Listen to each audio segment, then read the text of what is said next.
talking about AI and things that are going to change in 2025 and beyond. A lot of different industries getting disrupted, and really get into what AI is going to do to change things. AI, this is a scary thing. We even covered that even in our news bits with some interesting things that are happening in AI licensing. Some interesting artists. If you like Doechii, if you like Charlie XCX, talk about it. That's what we do. We even talked about your favorite guy, James Gunn. Check down in the show notes if you want to jump straight to the AI portion. Otherwise, we're about to get into Show versus Business episode 199 with a bunch of news filler in the front of the AI. Let's get to it. What's up, everyone? This is Show versus Business, where pop culture meets pop money, with your host, the real Theo Harvey and Mr. Benja. So, Mr. Benja, what's been going on? What's been going on is I am unprepared, but moving forward. And that is how I am viewing a lot of life now. So much stuff is happening and I'm unprepared, but I'm moving forward. If you just noticed, I was looking over here and over there. My windows were all messed up. Nevertheless, it's go time. We're doing it live, baby. We're doing it live. We are doing it live, man. Live in effect, brother, man. Woo, man, the week is here, man. Do we want to just get into it, man? How was your week? You asked me. I'm going to ask you now for a change. Oh, yeah. Dude, 2020. New Year's is important to me. And I jumped into boom, it's go time. Let's do this and let's do that. And instantly it's like stuff tries to hold you back. And it's like, argh. So I'm like, you know what? I got this, man. I'm going to meditate. DMX growl. That's right. That's right. I meditated. I ate some good food, not like crazy comfort food, just like some simple stuff, some kale, rice, beans, a little chicken, boom, relaxed. Wrote out some thoughts, sent out some messages, and was just like, hey, let's go, man. We're doing this no matter what. I am in these waters, in my kayak, doing my thing. The rapids might be rough, but we're just doing it, man. We got a process. We're good. And when I did that, man, the whole meditation, eat, calm down, write stuff out, just work through it calmly, effectively, a headache that I had went away. And I was just like, wait a minute. I didn't take that Tylenol. Did I just meditate and productivize myself out of a headache? I think so. I don't even know if that's a word. In fact, I know it's not. We're going to productivize 2025. It was great though. So that's how my week was. Just getting into the flow, man. Yeah, man. Same here, man. Can you believe we're in the year 2025, man? The year of our Lord. We're in the future. I can always remember I was talking to my siblings, my sisters, just like when we were younger. Oh yeah, the year 2000 we'll be this old. The year 2020 we'll be this old. And then we got to 2025. He said, oh, I'll be almost 50. Oh, it was inconceivable. And here we are, man, in the year 2025. And someone asked me today, I went to a meeting with some brothers and we all caught up. And I said, yeah, we're in the future. He said, how do you feel about it? I said, not impressed. I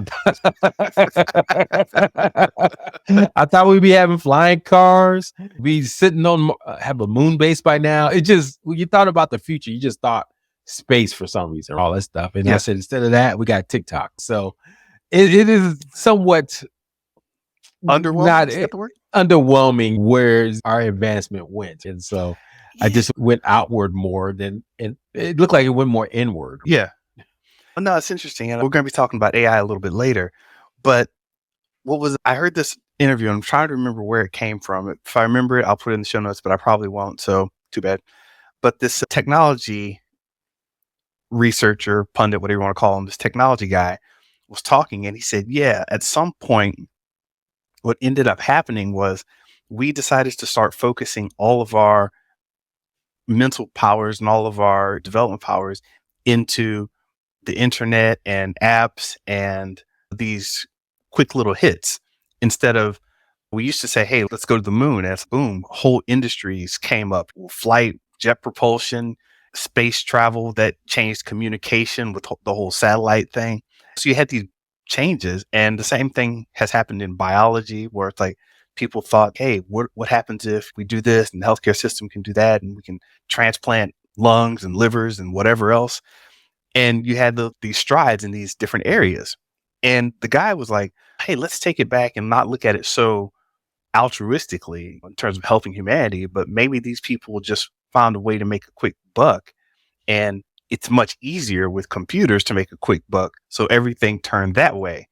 And I say quick buck, but I just to make to profit off of what you're doing.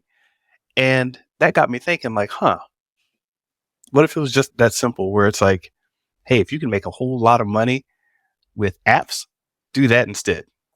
And Mm. that we end up with the future we have or not. I don't know. Good point. No, I think you need to extend that analogy and that philosophy, because I absolutely believe it's because of the venture capital culture, right? Think about it, Mm, right? Venture capital is created to get massive amount of return on capital as fast as possible. And once that was developed out of Silicon Valley with the development of microchip, and they saw how much money could be made in these, machines that calculated things faster and faster for us, all the brain power just went to that. And so there was a lot of, and so basically when they made the first VCs made a lot of money, they evolved other VCs, and other VCs evolved other VCs. And that's all they all knew was just how to invest in computers or things that were ancillary, like eventually the internet, mobile apps, and other things. Then I think that's where it evolved. Because you remember back then when we make those big leaps forward, they were all government funded programs, right? And you're right. government You're right. programs by nature are playing that infinite game, right? Where they're basically in it to do better humanity. There is no, you know, return on investment that they're looking for. So Right. I saw this article. Dr. Mike did a whole deep dive. I don't know how I got into this, but understanding the polio vaccine, how it was a massive effort. And they had two doctors figure out how best to win it out against the polio vaccine. And the one guy who, figured it out, I forgot his name, but I'll look it up later. I'll put in the show notes if I remember. He was the one that get like hundreds of millions of dollars instantly, right, from the government to just go out there and make polio vaccine Yeah. accessible. And it was successful, to your point. We got the super highway, right? The interstate highway that was created Yeah. The by the interstate government. system. And then the internet was created by Al Gore, right? So we all know Yeah. that. So if you don't know, Al Gore was the vice president under I Clinton in the invented the 90s. internet. Yeah, he invented the internet. So, so anyway, yeah, Mr. Benja, I think you're right. I think it was the cheap capital and all these VCs, just that's all they knew, because it was a way to predict how much revenue you can get out of it. And they just kept investing in the same kind of things over and over again. Mm, It was computers initially, then it was like software, enterprise software, and then it was the internet, and then it was mobile apps and then social media. And so it's yeah. all of a piece, but it's never Yeah. one. They're talking about trying to invest in like climate change now and stuff, and it's like really hard because Yeah. that's going to take a long time. And at the very least, you're not in some of these areas like climate change. It's not it's not like you're drafting off of the internet technology. If you're talking about streaming and Netflix and media and the Yeah. changes that are happening in all these other industries, they're drafting and following in the path and the wake of the internet, of the microchip revolution. So all these things are following behind it. And then someone is like, hey, why don't we put money into climate change? It's like, you're over there, dog. You need to get in the draft somehow. And I'll leave it on a positive note. I was listening to this podcast that talked about the first quantum computer.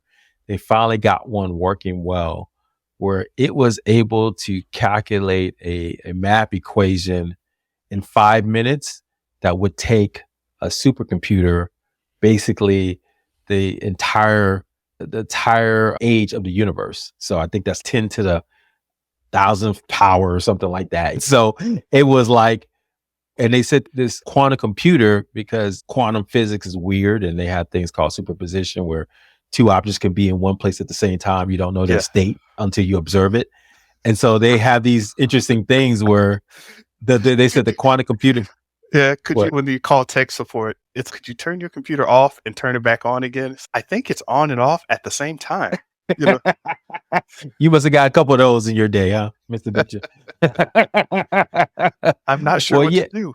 Yeah, yeah, quantum physics is amazing stuff. I always like to reread it every now and then just to understand entanglement, that the ability how we impact objects even millions of miles and light years away, and superposition are two weird concepts. But anyway, this whole idea, this quantum computer, to get into the nuts and bolts of it, it was able to, they said in theory, it was able to calculate this equation because it was be able to use the multiverse, right, to calculate different things at the same time. So it was weird. So it's this whole kind of world that we're starting to live in that gets me excited about, okay, maybe we are in the future. And that's at first I was like, yeah, maybe we're not. But when you hear stories like that, you get excited a little bit. It's okay. We got quantum computers, right, that are Yeah. calculating things in the multiverse, right, to come up with answers. But yeah, that's the only way it could do it that fast. So that's the thing that kind of gets me excited. But yeah, man, we're in 2025. I'm just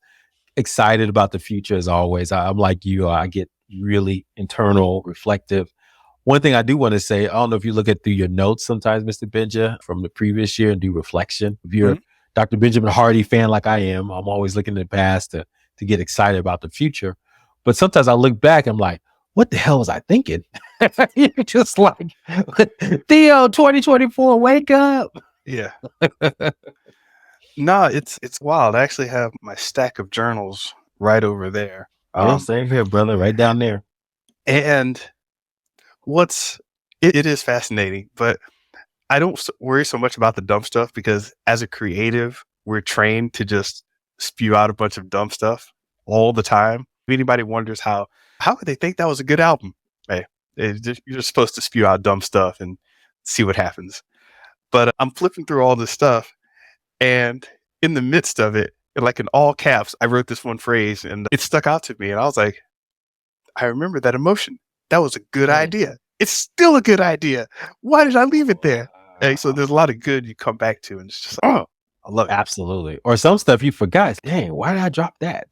I need to redevelop that idea. That And guy was so, smart. yeah, it's weird, man. Just as you're talking to another version of yourself, which you are, right? You are, And yeah, so, totally. as you're talking from the future to that past person. And so I think that's what Dr. Benjamin Hardy is talking about. Just you have to picture yourself as a future state now so that when you're looking back, you can say, oh, I'm glad that past person thought this way. Yeah, yeah. So that's what I'm trying to figure out. And so yeah, man, just it's opening my eyes to what I really want this year. And two things are coming up: consistency and preventing the overwhelm. So basically, those are the two things I'm focused on for this year. I will add one more thing before we get on to the news here and our AI discussion. The thing that's really the big move for me is time blocking. And I don't mean time blocking. I used to think I was time blocking, but getting hardcore with it, where I have a journal and an app. And the app is called Forest. You can look it up. It's basically every time you block out your time, it plants a little tree and you see the tree grow. You pick up your phone. It's, hey, stop messing around. The tree is growing. Leave it alone. You're like, all right, cool.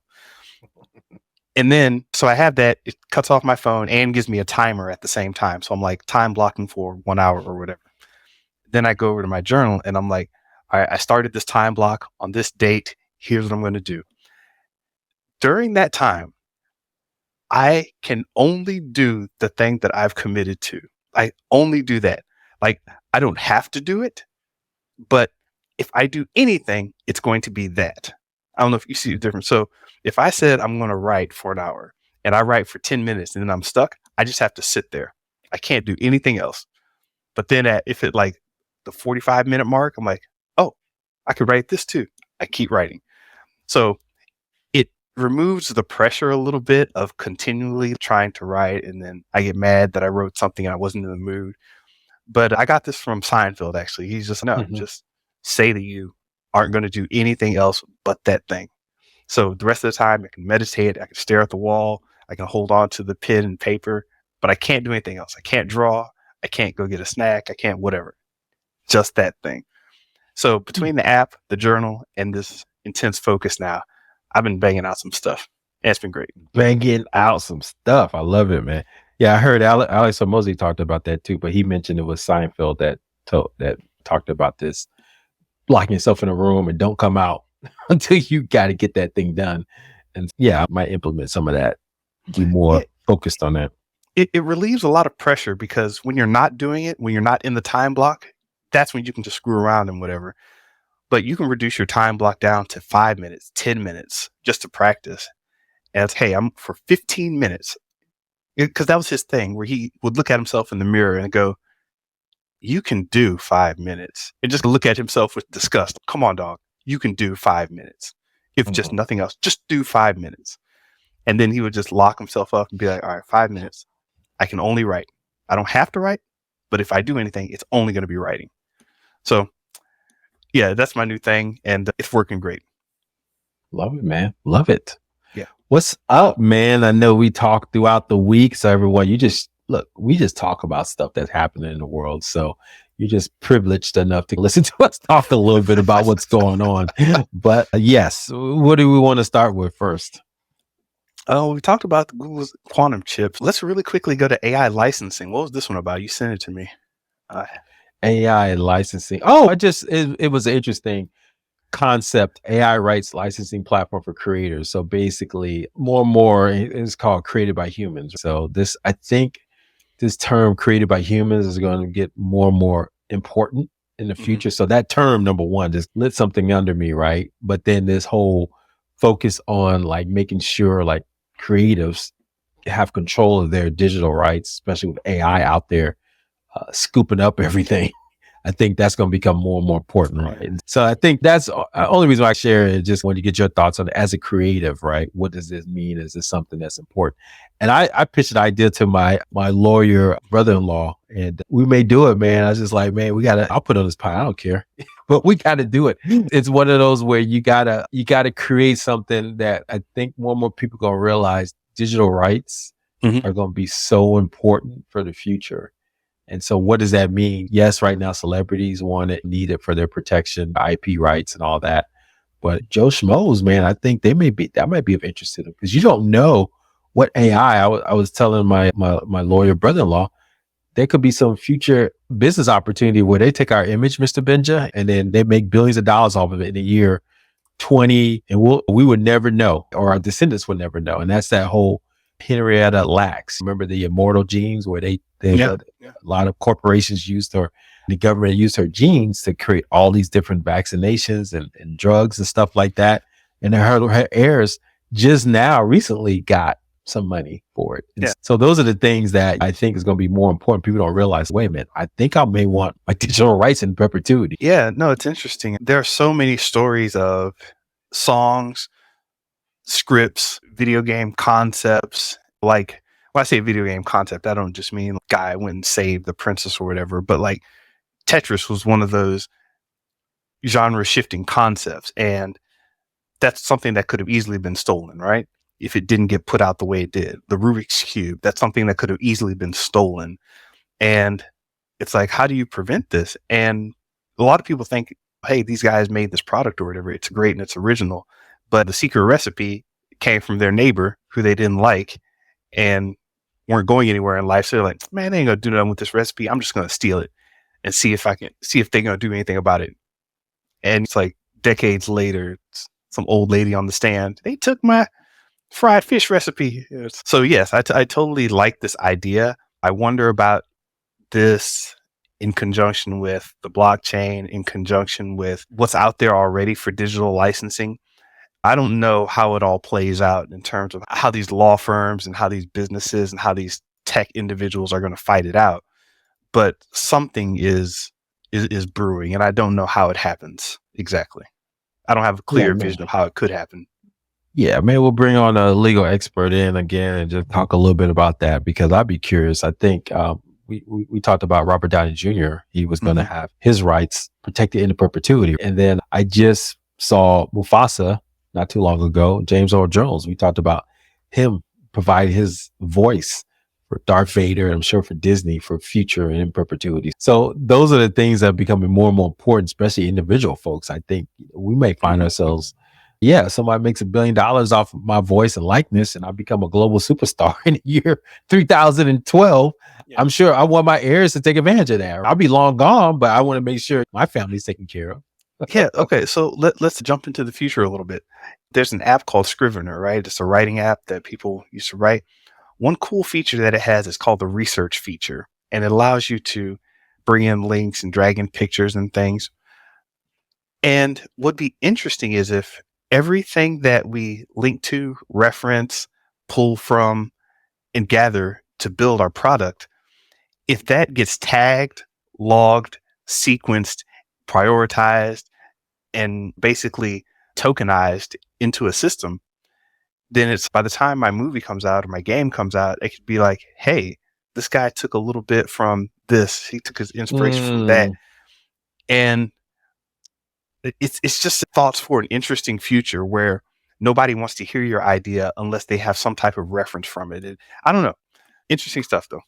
Let me just double click on that. So basically you're saying like it's like a tokenization of an idea so that we can track it back using the blockchain or something like that, right? Is that what you're thinking? I don't know, but yes. Okay. I don't know, man. Yes, blockchain is what? Going through the moon, right? But Bitcoin, yeah, Bitcoin is going to the moon. But yeah, I just don't know. The AI companies are capturing so much data so fast. I don't think blockchain can catch up at this point. There's so much money going to AI. I don't think people care. They don't care about IP rights anymore. They have so much money just on AI that they could care less. So I just don't think. I think blockchain's chance to do something has passed. Bitcoin will still be there. Yeah, Bitcoin. Anyway, that's maybe we digress and talk about that another day. We'll do some more research. We'll do some research on that to find out who's playing this game and who's doing what. That's good. But speaking of not knowing what anyone is talking about in a certain arena, I just had to point. I sent you this link about Ariana Grande and Cynthia Erivo, stars of the new Wicked movie that recently came out, and it's only interesting. The movie is fine. It's great and everything. I haven't even seen the movie, but I can't talk about the movie unless I've seen it. What is this? No, not in the internet world. No. I got an opinion. I ain't never seen it, but I got an opinion. But I don't have an opinion on the movie, but just this surrounding it. So they had this interview, and gosh, I'm sorry. I can't remember where the interview came from, but it's been going around like a meme where the cast is talking. They're asked questions. Cynthia and Ariana are asked questions, and they don't know what the question means, but they fumble their way through it. And it starts to get like very LA Hollywood speak. Oh, I'm concerned. Did you feel that? I wasn't wondering what you were feeling. And so, yes, we're in our space together. And they just kept talking. And it's, interesting conversation. I'm not sure what the subtext or where it was going was. And everybody just sent out clips of that. Later on, they had interviews. And Ariana Grande was like, oh, I didn't know what was going on. I thought she was talking about this. And then Cynthia's, oh, you thought they were talking about that? Because I thought she meant this. And it got even weirder. And it's just like this weird bouncing around and people not really understanding each other. And I think that's such a 2025 thing where we're all smiling, happy online, posting content, and it's getting shared and nobody knows what anybody means. Yeah, we're all in 1,000 different conversations. And you and I will be talking. Sometimes we're talking about different things, right? in a conversation, because we're all coming from different influences, different voices. And it's weird, man. You're right. The Wicked promotional tour, man, when they were promoting this movie, I saw it with the family. I liked that. That was good. Good music.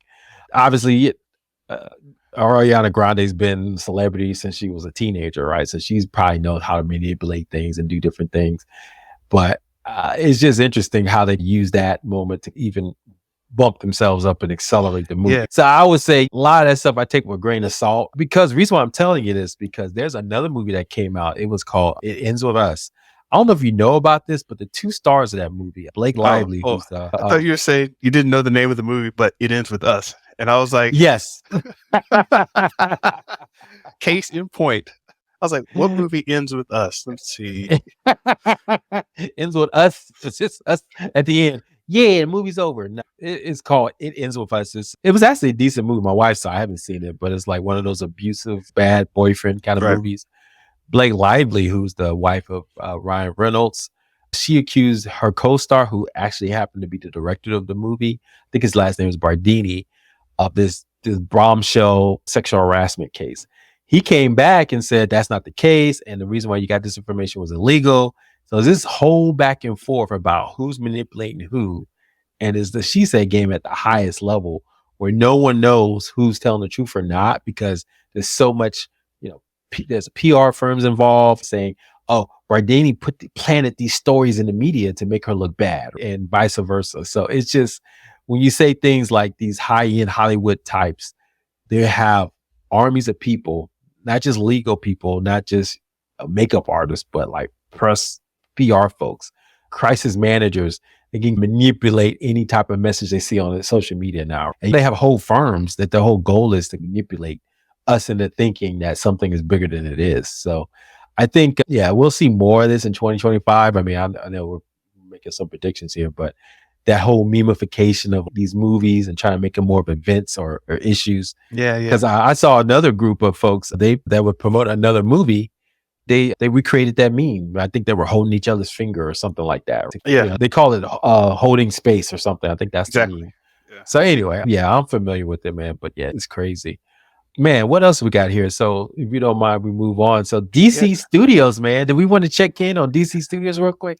It's always fun to check in on DC Studios. Well, it's so funny, man. Superman trailer came out. Everybody went gaga over her. And then it was funny. Grace behind the trailer, she did not release one. I was like, oh, I know she had some hate for James Gunn. I say, but what happened? So she finally popped up, said she was sick. She was traveling, so she didn't get a chance to do it. So she finally did her behind the trailer Superman breakdown. But it's Yeah. hilarious to me because you can always tell the people who may not be liking James Gunn as much. And I think, Yeah. Mr. Benja, you might be in that camp. No, I don't want to put myself in that camp, but he does do some weird stuff. And I'm like, cool, that's James Gunn. I guess so. Speaking of weird stuff, what do you think about Jason Momoa coming back, but as Lobo? This was a casting that people had been clamoring for a while. Dude, he'd be great Lobo. And it was just laughed about. It's time. I don't know what they're going to do with the Aquaman, but whatever. This is a good thing. Lobo and James Momoa belong together. I agree. He acts like him a little bit. If you know anything about Lobo in the comic books, he was like a big thing for a while. Remember back in the day? I think was it in the late '90s? I can't remember. He was just showing up in everybody's comic book and just doing what he does. Right, just like a more extreme Wolverine. I think that's what I would kind of call. Dude, he was an outer space motorbike leader with no gang. You know, Yeah, he was just riding around on his motorbike in space by himself. The '90s, man. We got the Venom. We got Lobo. It was a great time. Yeah, man. So yeah, great. And I can see James Gunn eating that up. That character's right. I guess you probably haven't watched any of the Creature Commandos at all on HBO Max. So I've been watching it. So yeah, it's just that whole. You get his vibe. He's going for those weird characters, and he's trying to make them a little bit human, but they're just so weird with things that they do and behavior traits. That's just his MO, right? And he's trying to connect it to interesting music to ground it in something, even though these characters are out there. Let's be honest. Okay, now you're talking because we can make this into a reel right quick. We are looking at the top weirdest DC characters out there, and you can make tons of content from this. And James Gunn, this is where you will shine. Danny the Street. Yes, a character is actually a street. Lobo, Flex Mentalo, Deadman, Bouncing Boy, Arm Fall Off Boy. It's Adam Strange, and he's even not that strange in this list. Ambush Bug. I don't know if you had any more. Do you have any more? I'm just random Man, I mean, any of those characters on what's that show you used to watch, Mr. Benja? The Flash.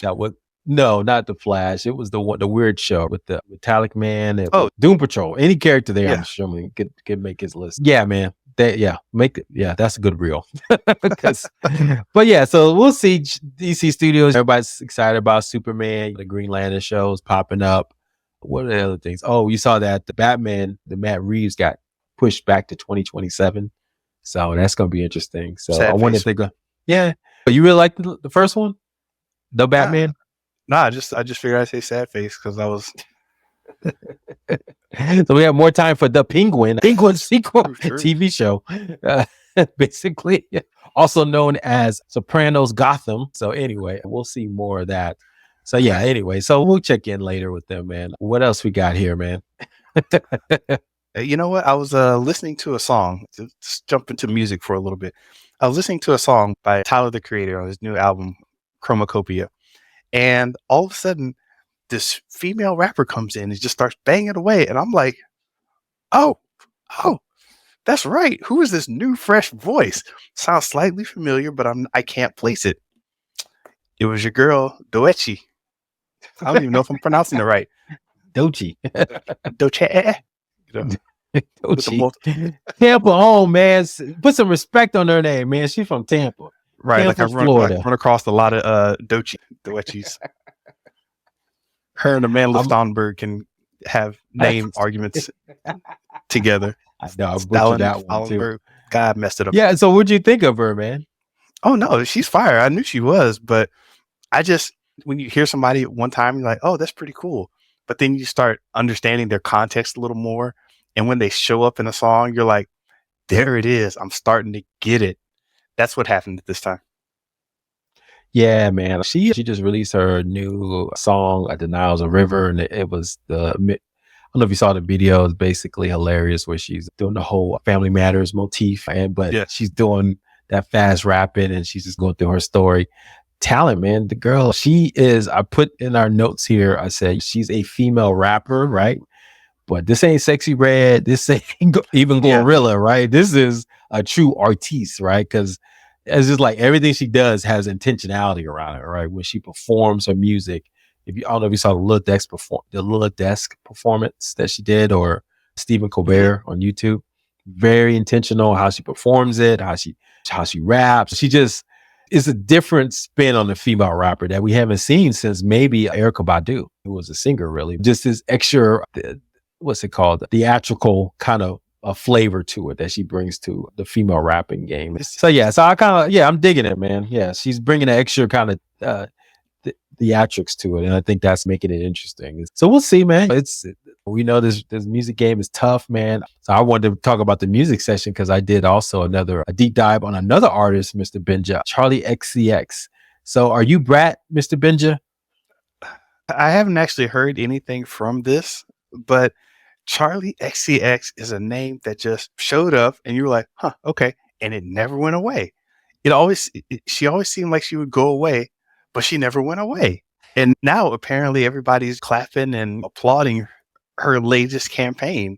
And it's funny. I don't know anybody who's, oh yes, these are my songs. This is my jam, da, da, da. It's just Charlie XCX. Again, what happened? Well, like I said, I didn't know this girl from Adam, man, until the Brat thing popped up. And that was like it was Brat Summer. This whole Kamala took it on and that awful lime green color. Mm-hmm. So it was a marketing campaign. That's how I looked at it. I was like, wow, this is genius. It got everyone talking. And most people probably even know people that probably know who she was, right? The ones that are not in the know or in the music know or younger. But so I did a deep dive and understood the background. So I didn't know this is the same girl from Fancy back in the day with Iggy Azalea. And that was a singer on that. I was like, what? Jeez. Artists, man, they go back, don't they? They don't die, they multiply. So she's been around, man. Anyway, so she did that back in the day. But then I did a deep dive on his YouTube channel and they just said, man, she started when she was like 14. She had released an album called 14 where she did every instrument on the album.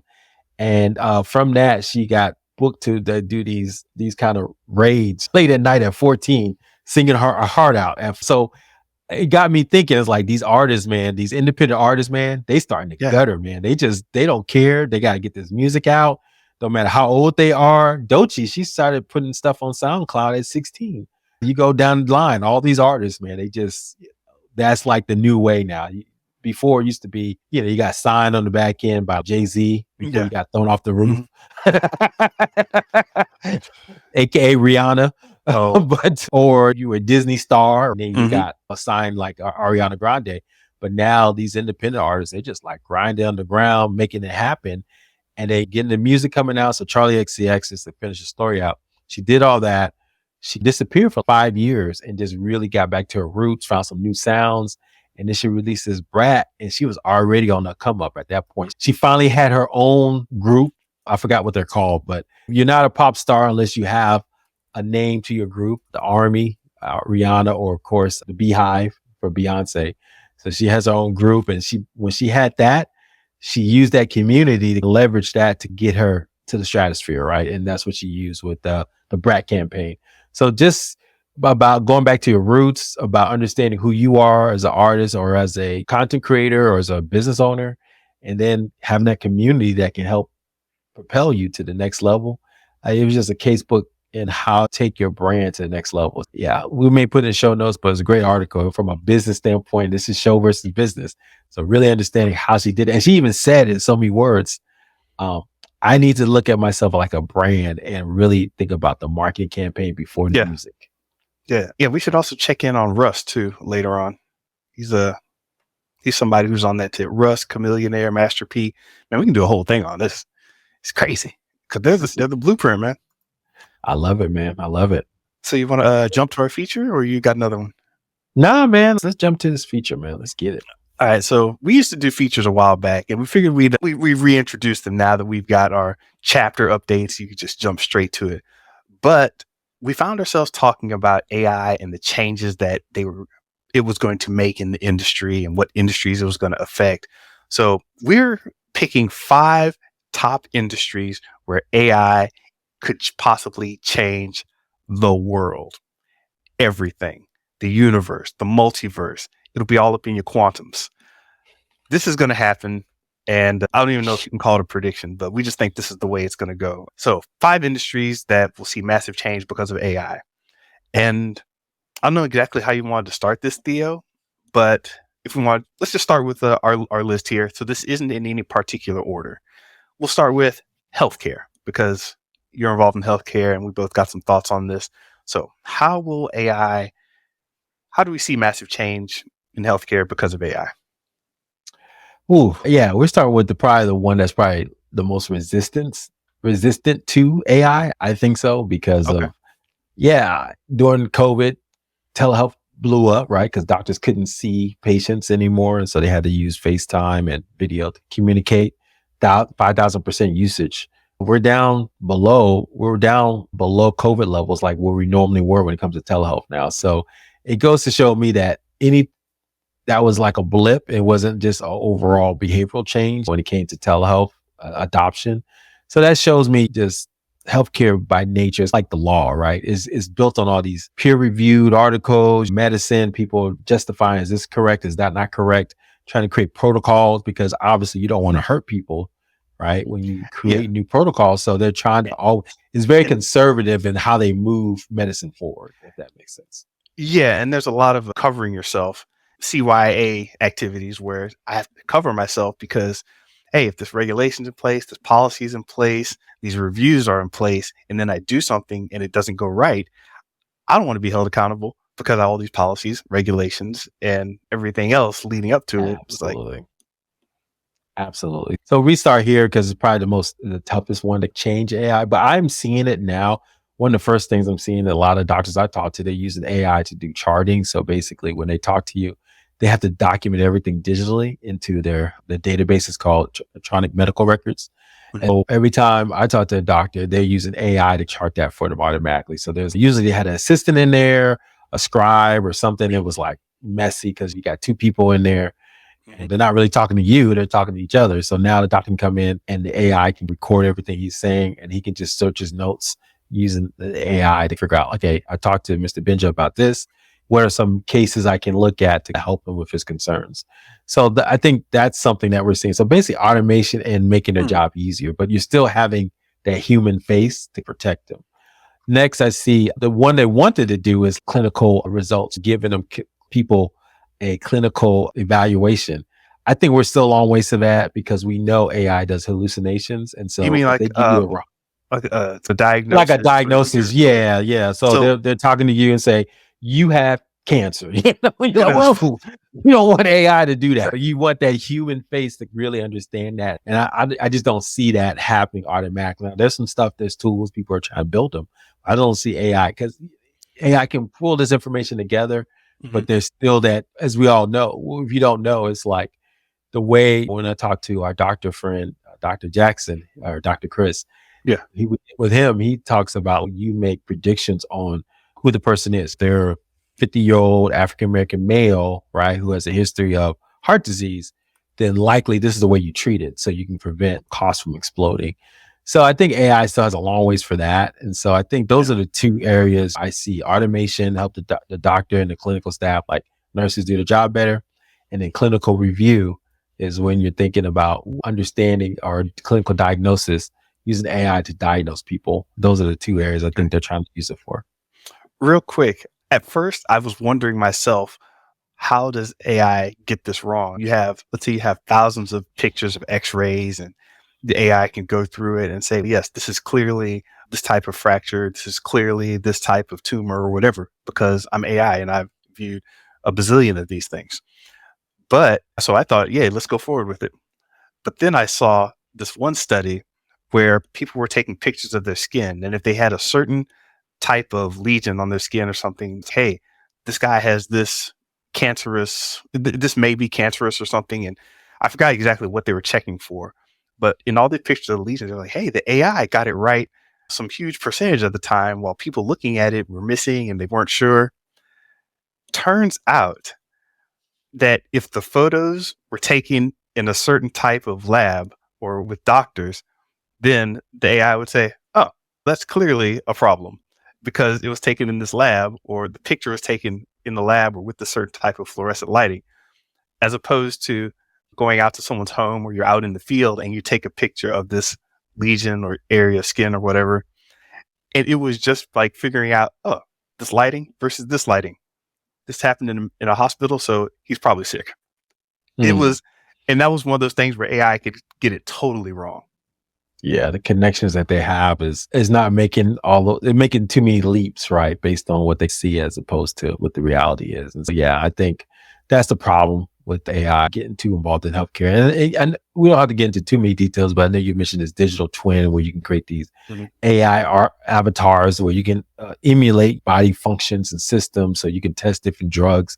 And I think that could be useful for drug research and finding out new cures to things initially, but you still got to go through the clinical review, the clinical drug review process where you're constantly doing getting people's approval and consent to do drug testing, putting people on placebos so you can test them against each other, and so you can make sure that it really does have the effect and by how much. We still got a little ways of going, right, when it comes to those.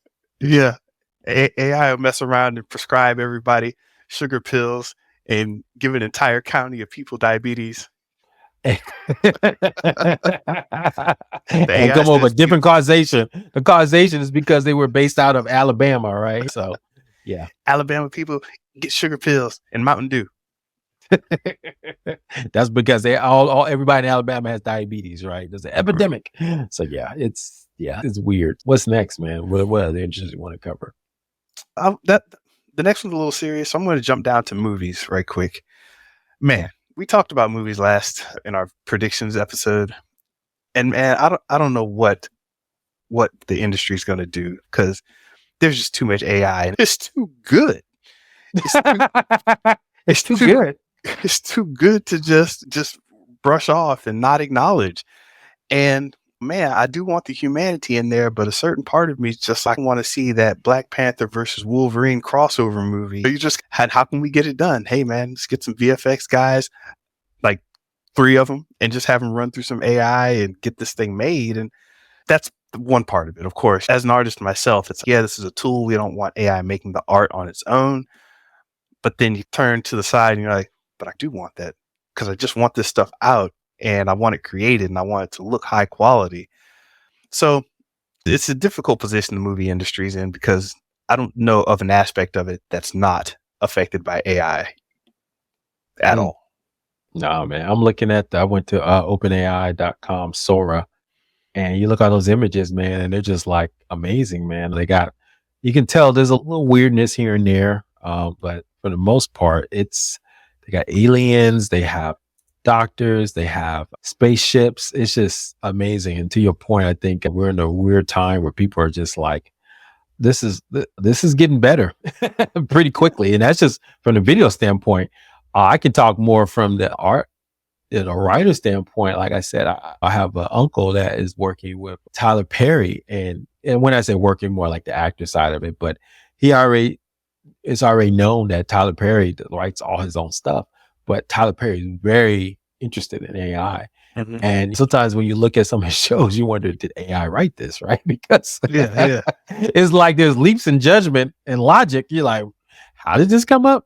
And if you don't know, AI is, if you chat GPT to create a story, like right before New Year's, I had chat GPT create a nice little story about the night before Christmas, or excuse me, mhm, right before Christmas. I had to write a story about the night before Christmas using our technology, right? And it created a very credible story using the same format as it was the night before Christmas. And it was quick. And yeah, so ChatGPT and AI systems, when it comes to like fictional stories, is really good. And so, to your point, Mr. Benja, if you got the writing, you got the editing tools, that's been there, right? But they're getting yeah. better and better. And now you have the video itself. What do we need people for? Yeah, it's just it gets weird, man. It's really weird and scary in some sense. And I don't know if you've seen all the stuff from Google's Oh, I video heard about production. that. VO or Veo came out and Google's listen, we got this video thing. And they showed some images and scenes and people were like, whoa, this came from Google? How did you get so good? And then YouTube came in the office. They're like, get out, YouTube. That's where all your data came from. We forgot how you got so good. That's so true, man. People forget, man. Dude, they've been soaking up billions and trillions of data for over what 20 years, man, on YouTube. So yes, they have the training sets to make their video way better than OpenAI. That's for sure. Yeah. Yeah, it does look good. I'm looking on two site, and it's amazing, man. It's just almost leaps and bounds above Sora. Even I'm looking at Sora's got that little weird little aftertaste to it, but the after look. This actually makes me wonder, in a serious question, could, we could fundamentally change what movie viewing is. And it may not Mm. even be called movies. Like we have movies, games. What about IV, interactive video, where you just say, hey, I want to, maybe it's on the fan fiction kind of thing where, hey, show me a Star Trek episode where this and this happens and make it chill. I don't want too much action and no Romulans, please, for whatever reason. I don't know. I want the Ferengi in there instead. But you can just have it make a Star Trek episode. That's a valid form of entertainment because I know this because there are um, video game machinima that kind of does this. There's stuff out there that fan fiction that people really get into. And it's, hey, what if I could license out all these characters and just have them? It could be a new type of thing. I don't know. This is very interesting for movies, but unless they do something, yeah, I don't know what's going to happen. Are you concerned about giving them access to stuff? Because I'm on Google's VEO or VO, Mhm. and they're asking for my Google account. I'm scared, Mr. Benja. Should I be? Hey, They, man. they want me to get access to it via my Google account. So I have to log in with my Google account, and I got a lot of issues with my Google account. I don't know about. They probably see it already. Let's be honest. But Yeah. I don't know. But if you don't click yes on that terms of service, unless you know what, sometimes you just got to start up a different account, man. You know what? I think I might have to, brother. Somebody else to try to get my stuff. It was some tool I wanted to try out with AI. And they want me to put in my who was it? It was Claude AI. I was Mhm. playing around with it, and then they said, "Oh, we got this great tool. You can just get access to your Google folder." I'm like, "Oh no, son, you almost got me." Yeah, exactly. So movies, TV, by extension, music has a similar problem. It's gonna get weird, man. I'm just Absolutely. I'm the saving grace is that we may end up seeing a lot more community involvement in the art itself. Why you say that? Because if it's more homemade, more team grown or whatever, then maybe like you're talking about your independent artists and independent films or whatever, maybe John from down the street has been working on this film and he's like, hey, everybody, let's go see it. And they're like, it's an indie film. It's going to be crap. No, it was made by AI. It's actually going to be pretty good. And it features stories from our town. It features the faces from everybody we Mm. know. And it could be more of a community thing. And I see some people out there on the internet who are really creating a lot with AI are really using it to create more instead of to try to subvert the process. They want to get their creations out.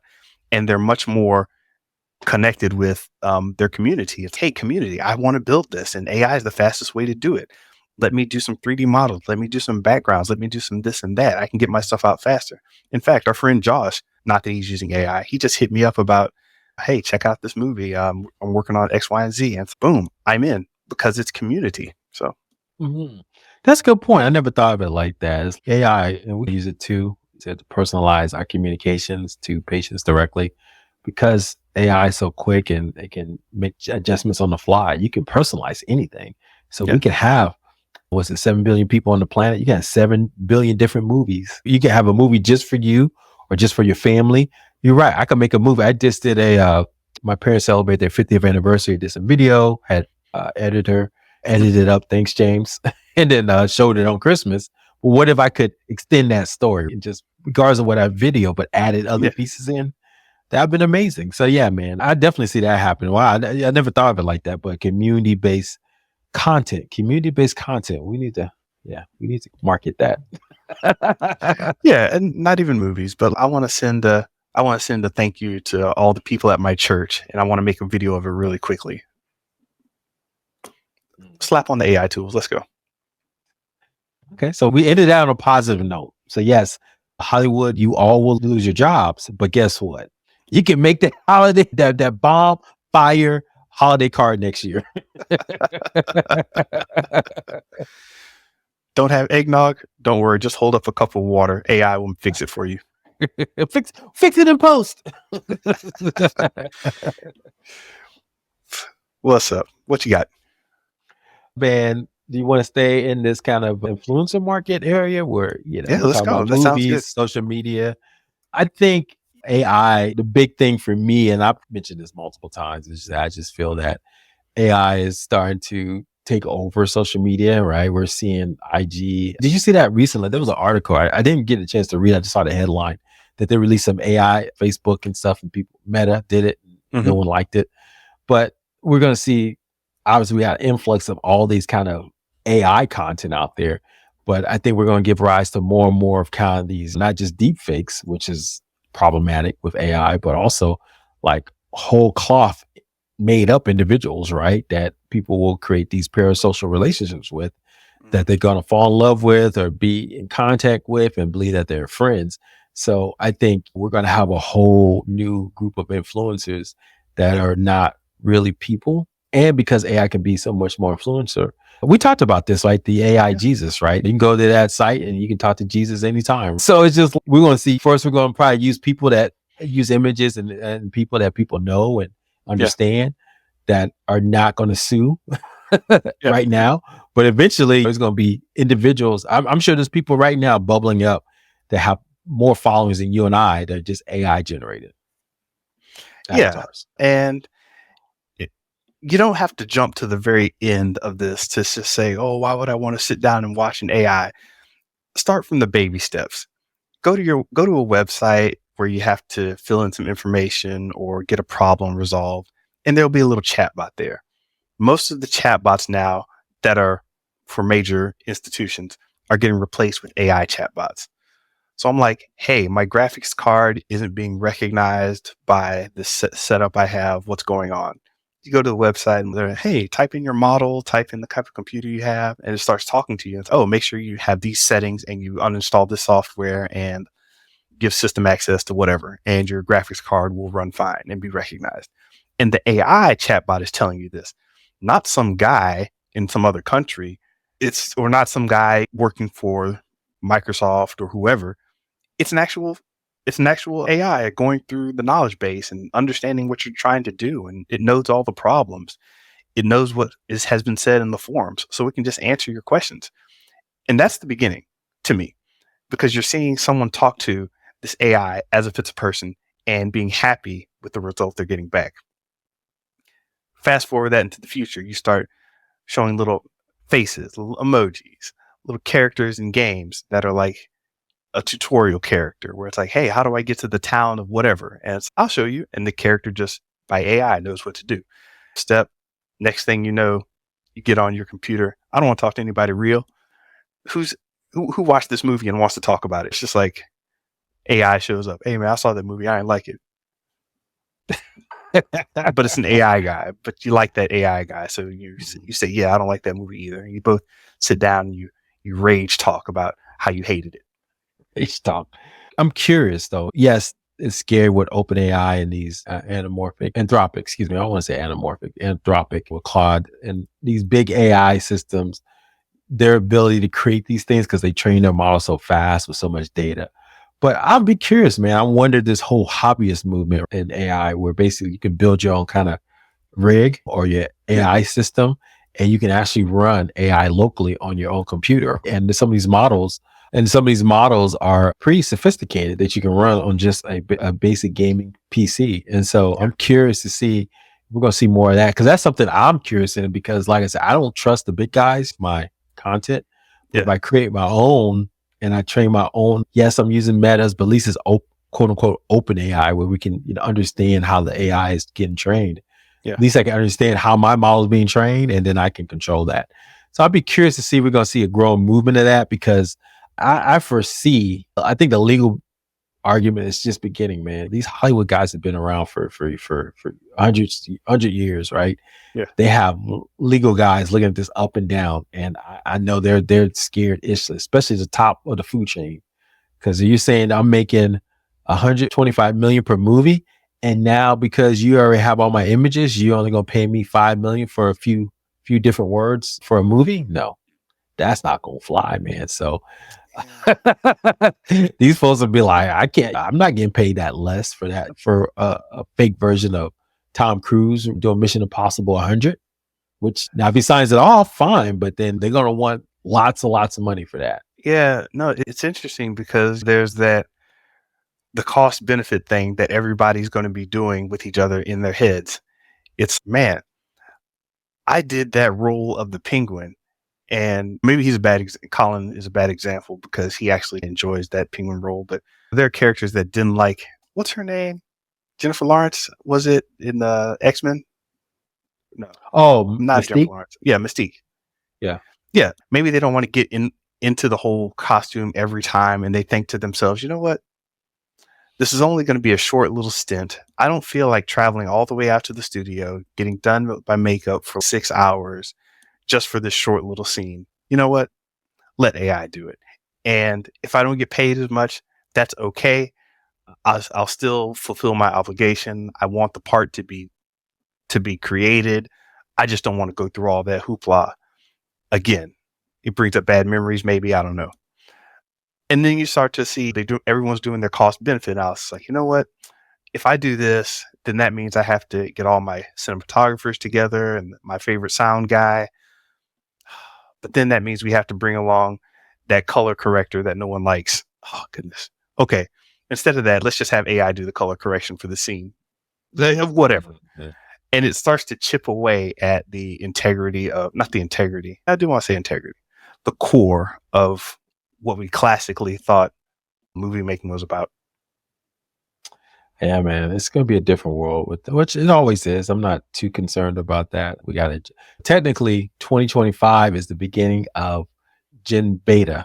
Gen Alpha Uh, is like my kids. okay. 2025 is this new generation Gen Beta. So they're gonna be the AI natives, right? That's all they're gonna know is AI. So this is gonna be wild.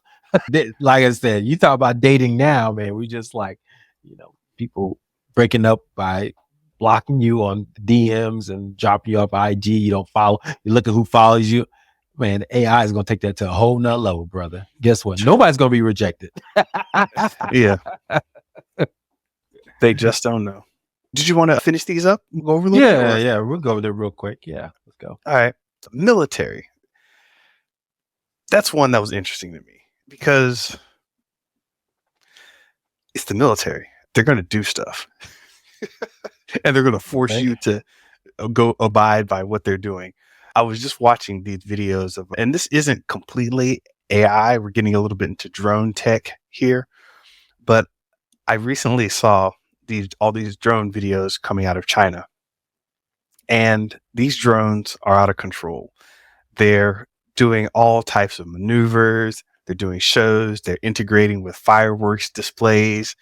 And we're talking thousands of drones here just doing the whole Spider-Man No Way Home kind of action, with Mysterio, and it's actually happening in our lifetime. But everybody has the quiet thing hasn't been being said out loud is that, hey, this drone tech can be used militarily, and they're really spending a lot of money trying to make it work. I know they're not spending all this money just to make cute fireworks displays. And according to the places I've read, it's, oh, yes, it's not like a big secret. That's what we're doing. There are a lot of applications outside of entertainment, but this is how we're using it to test and get better at drone technology, and that's the military. So, yeah, man, not the same kind of drones, by the way, but you get the idea. Here in Orlando, Florida, in Orlando, a 7-year-old boy was seriously injured by a drone in Orlando over the holiday with one of those shows. And the tech is getting more crazy and these fantastical kind of fireworks displays. And you're right. I think we saw at Comic-Con, they started to use those to create whole images of Spider-Man and Wolverine and Deadpool. And so it's just, they're going to get more and more complicated. But to your point, this is just fun stuff, right? The military has the good stuff, and we're going to start seeing more and more sightings. There was those sightings. Remember, did you hear about that? About New Jersey? All those drone sightings all of a sudden just flying over. No.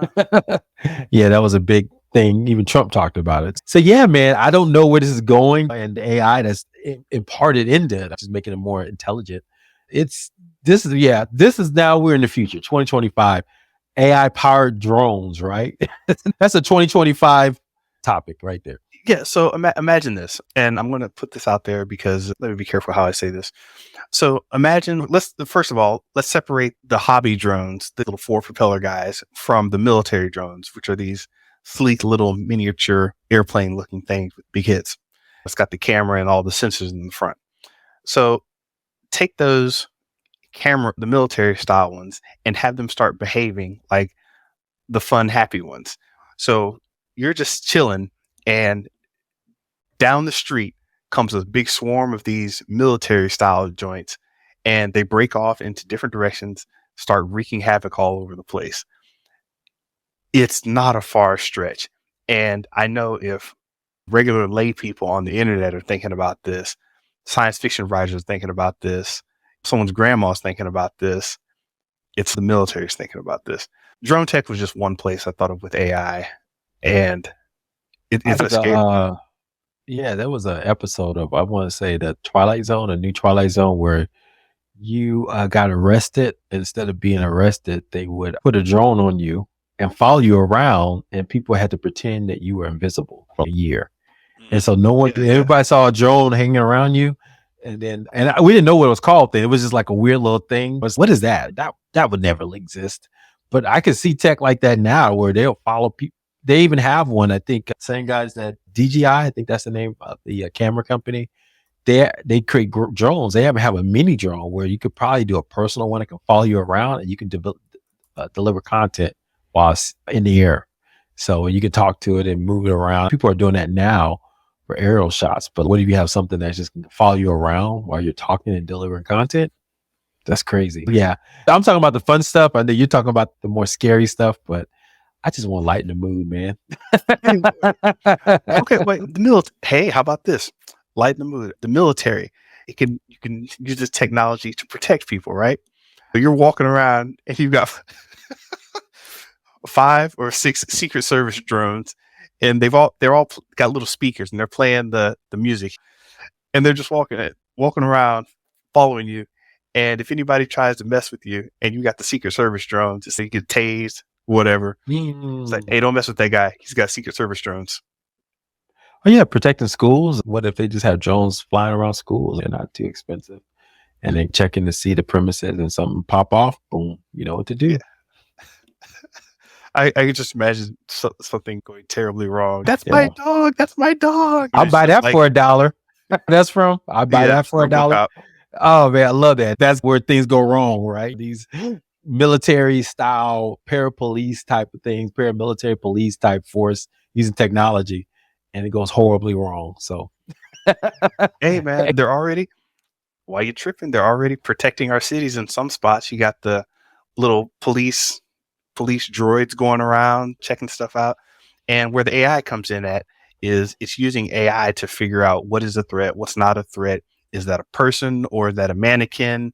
Is this a kid crossing the street, or is this a stray dog running across the street? Did someone drop their balloon or groceries, or was this an incendiary device? It's like Wow. it's got to figure out all this stuff. So that's where AI comes in at, and you'll start to see massive jumps in the things they're able to try because of AI.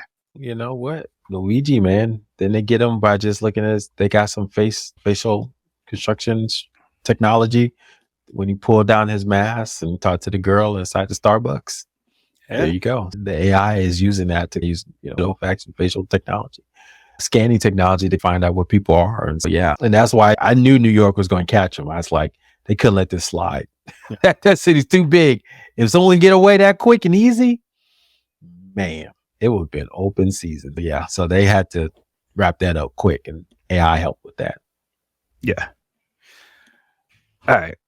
Anything else you want to jump on? Or anything else on there? Banking? Yes, it's going to take over banking, as Ari has. They don't want to admit it, but I can guarantee, yeah, AI is proliferating on gambling sites, especially on poker sites. I read that. There was a book by Nate Silver. It was talking about how gamblers are adjusting to the new world. And so poker used to be all online. Remember Moneymaker? Yeah. He won the Poker World Series.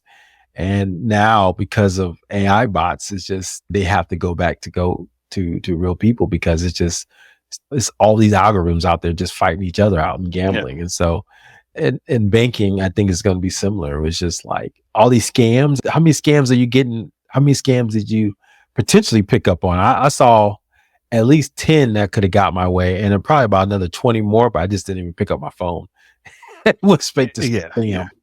So it's scamalicious, man. Banking, man. It's got to figure out how to protect against that. So I don't know, man. It's going to be interesting.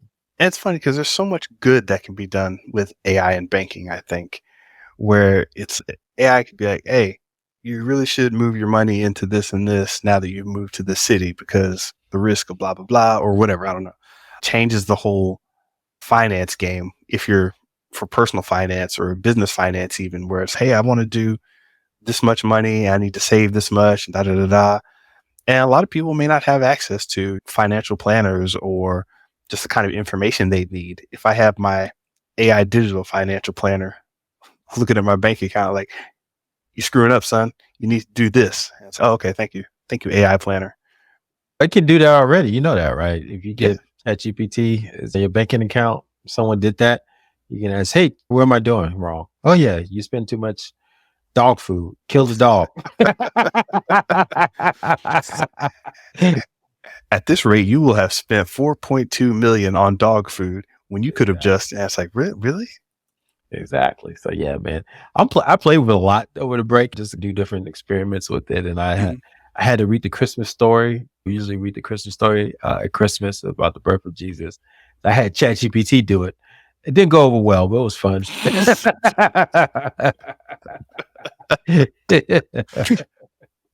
I can only imagine the comedy.